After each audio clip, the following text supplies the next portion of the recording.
Kaixo, aldakuntzen formula aztertuko dugu, baina errepikapenik ez dagoenean. Hortarako, dugu formula edo hau biak baliokideak dira. Gogoratu, aldakuntzentzat dugula batetik ordenak garrantzia izan behar duela, bestetik elementu batzuekin egin behar dela, eta errepikatu gabe. Horregatik ateratzen zaigu faktoriala. Horrek esan nahi du, gogoratu, 6 faktorialak esan nahi duela, 6 bider, bea baino txikiagoa diren, zenbaki arrunta guztiekin bidertu da. 6 bider bost, bider lau, bider hiru, bider bi, bider bat, adibidez. Toi zergatik atatzen da aldakuntzetan? Ezin delako errepikatu. Gu baldin baitugu 6, horietako bat aukeratzen dugu, ezta? Baina, bigarna aukeratzeko momentuan, hau aukeratu dugu, 5 gelditzen zezkigu, horregatik atatzen da bider bost. Eta gero, lau, eta gero bi, horretik joan da zenbakia txikitzen, ezta? Horran, bi formula hauek erabiltzen dira, eta jakin behar dugu, zenen elementua, n eta zemanaka dihoan, m-naka.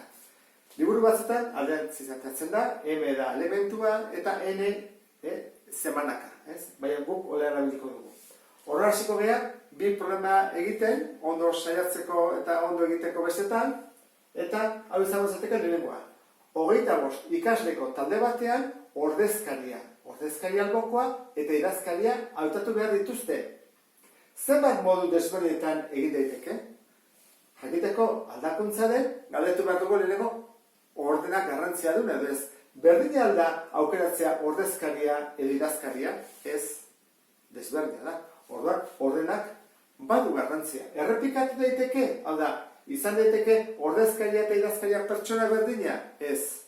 Eta azkenik, hartzen ditugu elementu guztiak taldek egiterakoan, n, zenbat dira? 25 ikasle. Eta m, baita ere 25 da? Ez. 3 aukeratu behar ditugu ordezkaria. Ordezkaria albokoa eta idazkaria.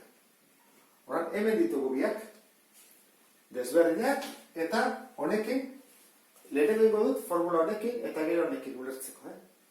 Erabileteke bat ebeste. Horran, izan bantzateke. Aldakuntzak, 25 elementu, irunaka berdin. Ego nuke, 25 bider bat gutxiago, 24 bider bat gutxiago, 23, zenbat hartze ditut, bat, bi, iru. Zergatik, hemen iru daudelako. Horran, kalkulagailuan, kalkulatu berkeun, 25 bider 24, bider 23 dela, 13.000 aukera asko ez da? Hoi da, bide bat. Eta beste bidea hori nik uste dut importantea da ulertzea, eta nola egiten. Izango izateke, aldakuntza, berriro, 25 irunaka, berdin. N faktoriala, N da 25 faktoriala, eta gero, N ken M, horran, 25, ken iru faktoriala. 25 ken iru, dira 22. Horran, 22 faktoriala. Zer egiten dugu hauen?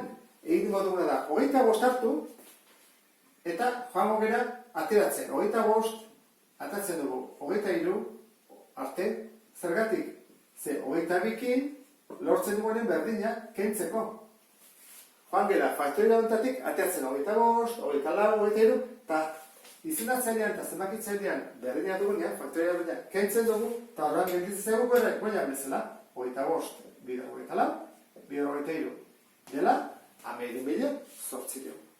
Horren, bigarren egingo dugu. Bigarren problemak honela dio. 5 kolore ditugu, 3 kolore desberdinetako banderak osatzeko. Zenbat bandera desberdin egite daitezke. Horren, zer ditugu? 5 kolore. Eta zer egin behar ditugu? 3 kolore desberdinetako banderak. Hau da, 3 desberdinak izango dute. Ezin ditugu errepikatu. Horren, galdera da, ordenak badu garantzia, hau da, 5 kolore ditugu. Guazen pentsatzea dela, hau txurila eta hau berdea. Txurila eta hau berdea jartzea, edo alderantziz, bandera desberdina da, bai, ezta? Ordenak badu garantzia eta ezin da errepikatu, ordan, zia izango da, aldakuntza bat, ezta? Zein da N eta zein da M. Zer egin behar dugu? Zer bat elementu ditugu multzokatzeko? 5. Eta irunak egin behar ditugu. betu irunaka, hemen, iru kolore. Orduan, formulak esaten du bezala, aldakuntzarena izaten da. Bueno, jarriko dut horrela. 5, irunaka, elementuaren faktoriala, ezta? Orduan, hartzen dut 5 faktoriala, eta gero, behan, egin badut, kendura bat, ezta? Zen, 5 ken iru, 5 ken iru faktoriala. Orduan, 5 faktoriala, izango zateke, 5 bider lau, bider iru, bider bi, bider bat, eta hemen, bider faktoriala dela, bi bider bat kentzen ditut hauek, eta 5 bider lau, hogei, bider iru, iru hogei modu. Bueno, desente, ezta? Hala, 5 kolore izateko, iru hogei bandera desberdin lortzea, asko xamar da, ezta? Bueno, honekin bukatuko dugu. Ondo ulertu duzulakoan, beste bat arte, agur!